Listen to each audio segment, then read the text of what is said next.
दोस्तों, आज fear files की एक और सच्ची घटना में उत्तर प्रदेश के शहर मुजफ्फरनगर में घटी एक डरावनी घटना देखेंगे। ऐसी घटना जो आपकी रूह तक को झकझोर कर रख देगी। एक ऐसी डायन की कहानी जो अपनी जवानी और उम्र को 100 साल तक कायम रखने के लिए मासूम और निर्दोष बच्चों को अपना शिकार बना रही है। इंसानों की बलि देने से इनकी शैतानी शक्तियाँ इन्हें बहुत ताकतवर बना देती हैं। माना जाता है कि ये डायनें एक बार किसी भी घर में दाखिल हो जाएं तो इन्हें घर से निकालना नामुमकिन हो जाता है। एपिसोड की शुरुआत में एक कार रात को सुनसान सड़क पर जाती हुई दिखती है। कार में अरशद अपनी बीवी और अपनी 3 बच्चियों के साथ सफ़र कर रहा था। कार जैसे ही सुजडू चुंगी को पार करती है तो अरशद को सामने सड़क के बीचों बीच से एक औरत गुजरती हुई दिखी। अरशद उस औरत को देखकर हॉर्न बजाने लगा, लेकिन हॉर्न से उस औरत को कोई फर्क नहीं पड़ा। अरशद को कार ब्रेक लगाकर रोकनी पड़ी। ब्रेक के झटके से कार में सो रही अरशद की बीवी और बच्चियां जाग गईं। अरशद गुस्से से कार के बाहर निकलता है और उस औरत से कहता है, "ओ मैडम, मरने के लिए मेरी ही कार मिली है क्या? मरना है तो और कहीं जाकर मरिए।" अरशद की बातों का उस औरत पर कोई असर नहीं हुआ। वह सड़क के बीच में अभी भी खड़ी थी। अरशद उस औरत के पास जाता है तो उसे महसूस हुआ कि वह औरत लंबी लंबी सांसें भर रही थी। वह औरत असमान और डरावनी थी। जैसे ही अरशद उस औरत के नज़दीक जाता है तो अचानक से वह औरत उसकी गर्दन पकड़ लेती है और उसको मारने लगती है। वह औरत कोई और नहीं बल्कि एक डायन थी। अरशद की बीवी और बच्चियां कार के अंदर लॉक हो जाती है, जिससे वो अरशद को बचा न सके, और वह डायन अरशद को मार देती है। इसके बाद वह डायन कार पर भी हमला करती है। हादसे की कुछ ही देर में वहाँ से उस्मान नाम का शख्स उसी रास्ते से गुजर रहा था। तभी उसकी नज़र सड़क पर खड़ी लावारिस कार पर गई, जिसकी इंडिकेटर जल रही थी। उस्मान को कार को देखकर कुछ अजीब सा लगा। वह कार की ओर बढ़ा। तभी वह किसी चीज़ से टकराकर नीचे गिर गया। जब उसने अपने मोबाइल की टॉर्च से पास में पड़ी उस चीज़ को देखा जिससे वह अभी टकराया था, उस चीज़ को देखकर उस्मान की चीख निकल पड़ी, क्योंकि वह चीज़ अरशद की लहूलुहान पड़ी लाश थी। उस्मान खड़े होकर कार की ओर बढ़ता है। उस्मान देखता है कि कार पूरी तरह से खून से सनी हुई है। वह कांपता हुआ कार की विंडो से अंदर देखता है तो उसे 3 बच्चियों और एक औरत की लाशें दिखती हैं जो बेहद डराने वाली थी। तभी उस्मान पुलिस को फ़ोन करने लगता है। उसी वक्त उस्मान को किसी महिला के कराहने की आवाज़ सुनाई देती है। उस्मान फ़ोन को कट करके कार के आगे जाता है तो उसे वहाँ एक लड़की लहूलुहान हालत में दिखती है। उस्मान उसके पास जाकर उससे पूछता है कि यहाँ क्या हुआ था और उसको चोट कैसे आई।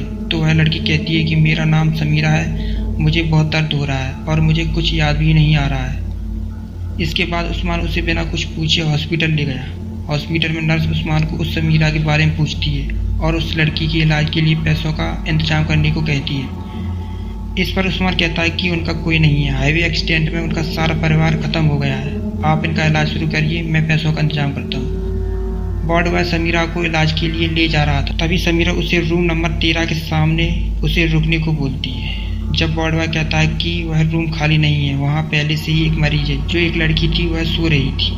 तभी समीरा उस लड़की को बीमार कर देती है। लड़की की हालत गंभीर देखकर वार्ड बॉय जब डॉक्टर को बुलाने गया तब तक समीरा उस लड़की के पास पहुँच जाती है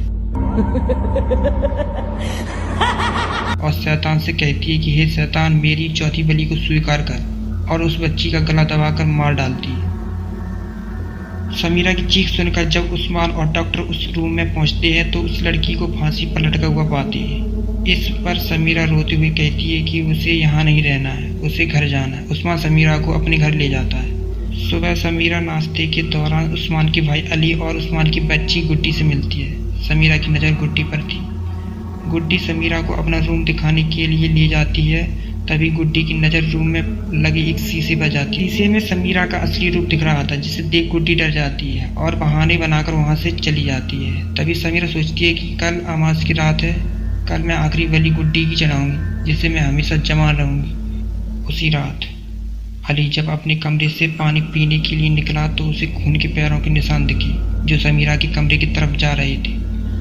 अली जैसे ही उन निशानों की ओर बढ़ा तभी उसके कंधे पर कोई हाथ रखता है, जिससे अली डर जाता है। पीछे उस्मान था।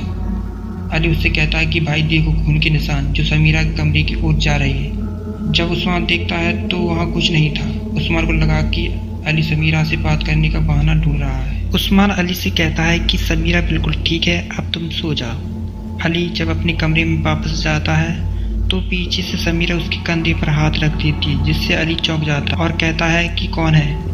समीरा को देखकर अली पूछता है कि आप कैसी हो और आप इतनी रात को मेरे कमरे में क्या कर रही हो। समीरा कहती है कि रात को उसे अकेले डर लगता है। अली कहता है कि भाई बोल रहे थे कि आप मेहमान हो और घर का हिस्सा हो, आ जाओ मेरे पास और बना लो मुझे भी अपने घर का हिस्सा। इतना कहते हुए समीरा अली को गले लगा लेती है और फिर वह अपने असली रूप में आ जाती है। सीन शिफ्ट हो जाता है और हम अगली सुबह को देखते हैं। सुबह सभी नाश्ता कर रहे थे। जब अली वहाँ नहीं आया तो उस्मान उसके कमरे में उसे बुलाने के लिए जाता है। तब उस्मान देखता है कि अली को लकवा मार चुका था। वह डर से कांप रहा था, लेकिन वह कुछ बोल नहीं पा रहा था। तभी उस कमरे में उस्मान की बीवी रुखसार, गुड्डी और समीरा पहुंच जाती है। समीरा को देखकर अली उसकी तरफ उंगली से इशारा करता है, लेकिन कुछ कह नहीं पाया। अली को समीरा का असली रूप दिख रहा था। उस्मान अली को हॉस्पिटल में भर्ती कर देता है। इधर डायन गुड्डी को भी धमकी देती है, अगर उसने किसी को भी उसके बारे में कुछ भी बताया तो वो सबको मार डालेगी। उस्मान रुखसार से कहता है कि जब से समीरा घर आई है तब से कुछ भी सही नहीं हो रहा है। रात को अली ने पैरों के खून वाले निशान देखे थे और सुबह वह बीमार हो गया है। गुड्डी भी समीरा से डरी रहती है। शाम को जब उस्मान घर वापस आता है तो गलती से समीरा को रुखसार समझ बैठा, क्योंकि समीरा रुखसार के कपड़े पहनी हुई थी। उस्मान उससे माफ़ी मांगता है तो समीरा कहती है, आपने कहा था कि मैं भी आपके घर का हिस्सा हूँ, तो आप भी मेरे हुए ना। इतना कहकर समीरा उस्मान के चेहरे पर अपनी उंगलियां फेरने लगती है। तभी समीरा उस्मान के हाथ को सूंघती है और कहती है, क्या आप किसी आदमी से मिलकर आए हो जो नहीं चाहता कि मैं आपके साथ रहूं? उस्मान इस बात की मना कर देता है। तभी समीरा उस्मान को उस पीर बाबा का खून से सना हुआ कटा हुआ सिर दिखाती है, जिससे उस्मान डर जाता है। असल में उस्मान उस पीर बाबा से मिलकर आया था। उसी ने कहा था कि उस्मान के घर में डायन का साया है। वह उस डायन से छुटकारा पाने के लिए एक ताबीज भी देता है, लेकिन डायन कंट्रोल से बाहर हो गई थी। उनके बस में नहीं था कि वह डायन को किसी भी तरह वह इस ताबीज को पहना सके। तभी वहाँ रुखसार आ जाती है, जो समीरा को उस्मान के चेहरे पर उंगली फेरते हुए देख लेती है। रुखसार गुस्से में समीरा को थप्पड़ मारती है और कहती है कि निकल जाओ मेरे घर से। तभी समीरा डायन के रूम में आ जाती है और कहती है, मैं जिस घर में एक बार घुस जाती हूँ तो फिर कोई भी मुझे नहीं निकाल सकता। डायन को देखकर उस्मान और रुखसार डर कर एक कमरे में छिप जाती है। वह डायन गेट को पटक पटक के वहाँ से चली जाती है। तभी रुखसार कहती है कि अब क्या करें, और गुड्डी भी बाहर है।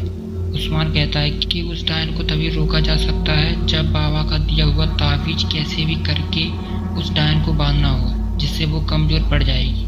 लेकिन ताबीज कमरे के बाहर था। उस्मान और रुखसार दोनों ताबीज लेने के लिए जैसे ही कमरे के बाहर आते हैं तभी वह डायन वहां आ जाती है और उस्मान और रुखसार पर हमला करके उन्हें घायल कर देती है और वह गुड्डी को उठा ले जाती है और रुखसार और उस्मान को बीच में न पड़ने की धमकी देती है। डायन गुड्डी को उठाकर तहखाने में बलि देने के लिए ले जाती है और शैतान से कहती है कि मेरी आखिरी बलि को स्वीकार कीजिए। डायन गुड्डी को मारने लगती है। तभी वहां उस्मान और रुखसार पहुंच जाते हैं। दोनों डायन के बनाए हुए यंत्र में प्रवेश नहीं कर पा रहे थे। ताबीज पहनाने के लिए डायन को यंत्र से बाहर निकालना जरूरी था। तभी गुड्डी रुखसार के कहने पर डायन की आंखों में वहां पड़े सिंदूर को झोंक देती है और खुद यंत्र के बाहर आ जाती है। डायन जैसे ही गुड्डी को पकड़ने के लिए यंत्र से बाहर आती है, वैसे ही उस्मान, रुखसार और गुड्डी तीनों मिलकर उस डायन के पैर में उस ताबीज को बांध देती है, जिससे वह डायन छटपटाने लगती है और कुछ ही देर में वह जलकर मर जाती है। पूरा वीडियो देखने के लिए धन्यवाद। Radhe Radhe. Let it go, make my body go, make our bodies high.